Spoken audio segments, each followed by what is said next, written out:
Radhe Radhe everyone. आज की video में हम जानेंगे कि संतान सप्तमी का व्रत कैसे किया जाता है और व्रत में पूजन कैसे किया जाता है।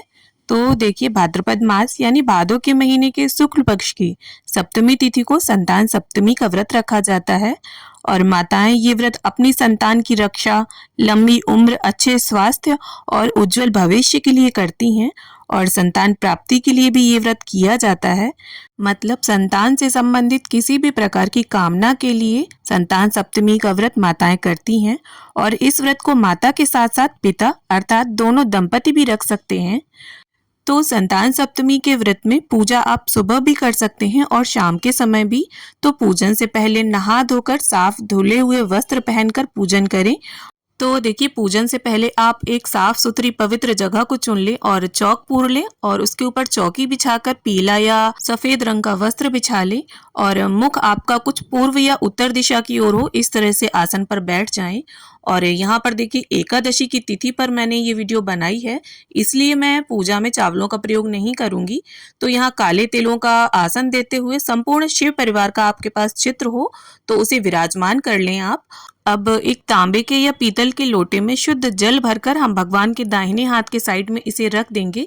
अब देखिए, संतान सप्तमी के व्रत में पार्थिव शिव परिवार का पूजन विशेष रूप से किया जाता है। तो यहाँ पर मैंने शिव जी को बेलपत्र पर आसन देते हुए विराजमान कर लिया है और गणपति जी और गौरी माता को भी इसके साथ धूप दीप हम प्रज्वलित करके रख लेंगे। और इसके बाद देखिए, अब हमें एक लोटे में शुद्ध जल लेना है और फूल की सहायता से स्नान की भावना से हम फोटो में सभी को छींटा दे देंगे और चौकी पर भी छींटे देकर उसे पवित्र कर लेंगे। अब इसके बाद देखिए, हमें सबसे पहले गणपति जी का जल से अभिषेक करना है, फिर गौरी माता का, फिर शिव जी का।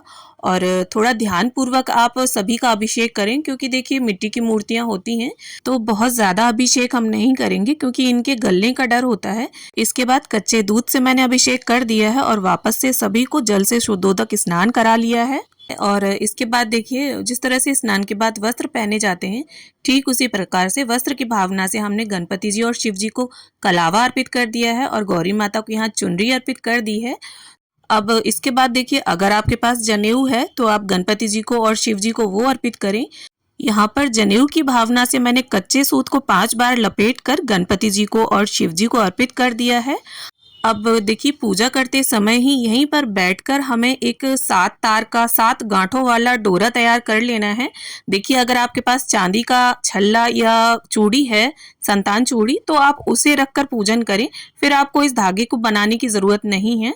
और अगर आपके पास चूड़ी या छल्ला नहीं है चांदी का, तब आप इस प्रकार से देखिए 7 गांठों वाला एक धागा तैयार कर लें और इस धागे को देखिए, आप कलावे से भी बना सकती हैं और कच्चे सूत से भी इस धागे को बनाया जा सकता है। तो जो भी हो आपके पास, आप उससे इस धागे को तैयार कर लें और इस धागे को भी हम यहीं चौकी पर रख लेंगे। अब देखिए, सबसे पहले हम गणपति जी का तिलक करेंगे, फिर गौरी माता का, फिर शिव जी का। इस प्रकार से सभी को हम तिलक कर लेंगे। और शिव जी को देखिए, आप रोली, कुमकुम, सिंदूर, इस तरह से ये वस्तुएं अर्पित ना करें।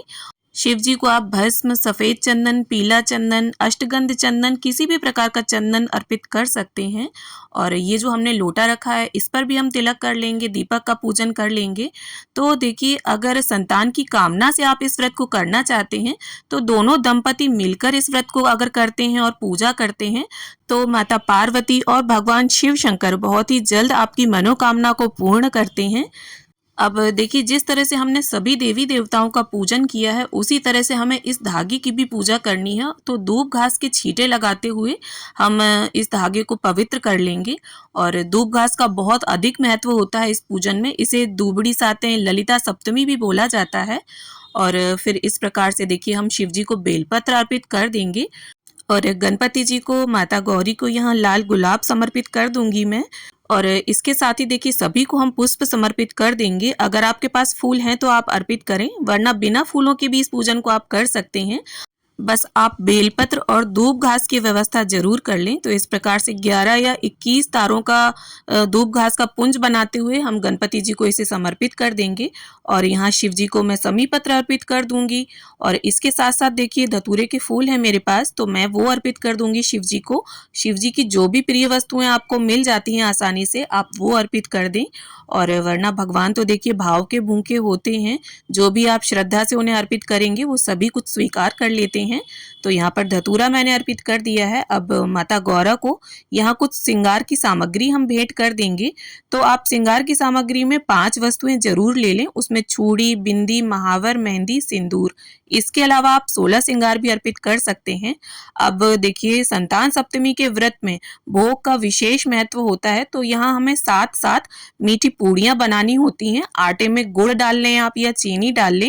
तो इस प्रकार से देखिए 2 जगह हमें 7-7 पूड़ियां रखनी है। और इनमें से जो 7 पूड़ियां हैं वो गौरी माता के नाम की हैं और 7 पूड़ियां आप शाम की पूजा के बाद ग्रहण करेंगे।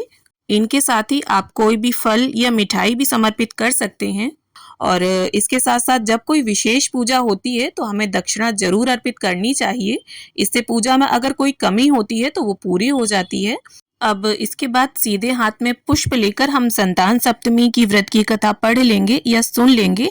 देखिए अगर आप कथा सुन रहे तो हुंकारे जरूर भरते जाइएगा और कथा आपको जरूर पढ़नी या सुननी है, क्योंकि संतान सप्तमी का व्रत बिना कथा पढ़े या सुने पूर्ण नहीं माना जाता।